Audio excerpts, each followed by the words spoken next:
Hey everyone. So I want to talk a little bit about how much our body is actually a compass. Okay. How much our body and our inner knowing actually tells us every single day.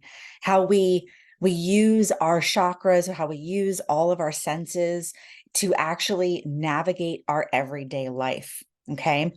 And where we can also get stuck. Okay. So our body is an amazing thing. We use our five senses, which I cover in another video, and our five conventional senses, not to mention our sixth sense, right? We know certain things. Our body tells us when something is off, our body, when we get sick or when we have bacteria or something that's like foreign in our system, it creates, a rebellion against that. It creates sickness. We get a fever when we have an infection because that fever is to fight off the infection. So our bodies, our meat skin bodies, like I like to call them, are amazing things. So we often just kind of don't realize that we actually have this huge navigation system inside of us.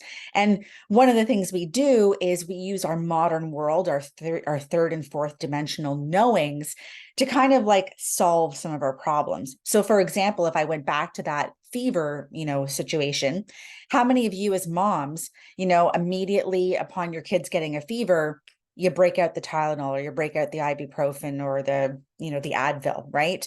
And the thing is we're too quick to do that, right? Because the body is producing that fever because it's fighting something. Now, obviously with younger kids, we got to be really careful, and you obviously have to follow your medical practitioner's advice, but we don't often give our body enough credit to actually fight that off itself. Right. And that's why, like in the Western world, they don't do things like that. They use things like onions and onion baths and like different things like that in order to bring fever down. But, anyways, I'm going off on a tangent here.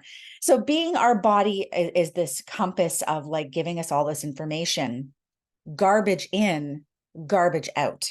So, if we don't actually treat our bodies well, we don't get good information coming, like going out. So, for example, one of the very basic keys that is needed for all intuition, all spiritual practice is water. Water is amazing. It's a magical thing. We are made up of more than 80% of water, but many people don't even realize that they're dehydrated. I mean, I'm not too sure if any of you analyze the color of your pee, but that is a good way to tell whether or not you're dehydrated. Also, touching your skin and whether or not the refill rate comes back on your skin when you put some pressure on your arm or, on your shoulder, whether or not that refill rate is quick or not tells you how hydrated you are, right? And the reason that water is so important is that it's connected with our 11th dimensional lenses. So for example, if we receive information by sound through our sixth dimensional lens. So for example, someone, hits a tuning fork and that gives us a vibration in our body. All of the water in our body vibrates, but we're short of water. How well are we going to receive that? Or is that receiving of that going to be distorted? Right. So talking about our body's compass and really looking at our basic homeostasis is really important. I know you probably don't want to hear this, but eating McDonald's a few times a week is probably not the greatest idea ever. We really want to fill our body full of really great, wonderful things, because then we get really great, wonderful things going out. The other thing that I want you to pay attention to is your body's knowing of space. And I talk about this in another video as well, but we know when we walk into a space. I don't know if any of you get the sense that it's like, this space has a funny feel. Something happened here. For some of us that are highly intuitive and have developed our skills, we can walk into a space on the earth and be like, oh, wow, something terrible happened here. And we might get visions. We might get, senses of smell. We might get, the feeling of grief of someone, many people dying in that location.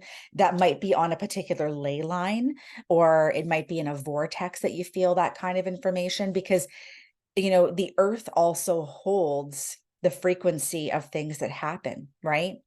But I also want to talk to you about when we feel everything from everybody else.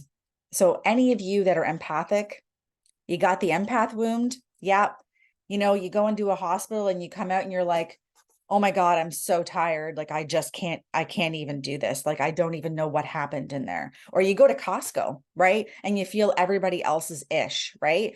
I mean, it's an adventure, especially if you don't really know how to control your energy, or you don't know how to maybe bubble around yourself. That's something that's really important. But one of the biggest things that I learned from my mentor is when I get up in the morning and I've had a great sleep and I should be feeling really good. And I get up and I'm like, oh, my heart's kind of crazy. I feel kind of like anxious. I'm like, this doesn't make a lot of sense for me. Is this mine? Wait a second. Does this actually belong to me? Does this feeling and emotion, does this thought belong to me? Because we as empaths often take on other things for other people because we feel we're the stronger ones. Anybody feel that? Right.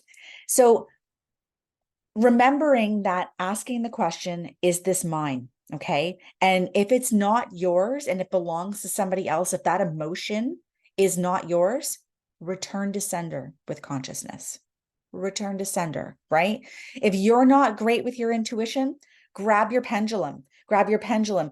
You know what? I'm feeling really anxious right now. Truth, is this mine? Right? Truth, this is mine. No, it's not. Okay. Return to sender with consciousness. So remember, where we live in a world where we're bombarded with everything. Our emotions can change, and our body gives us the indication as to what's going on with what's happening around us by as simple as an email coming in the morning telling you that you're overdue on something, or your boss says you have to work the weekend, or whatever it is. That can completely change the way that our body reacts to things. We walk into a room, we feel different. We spend time with certain people and we just feel like we're drained, right? Keeping in mind that our body is a compass and we need to listen to it. If you would like to know more, the other 5 ways to raise your intuition and your energy, I have a free ebook that's offered at the bottom of this YouTube video.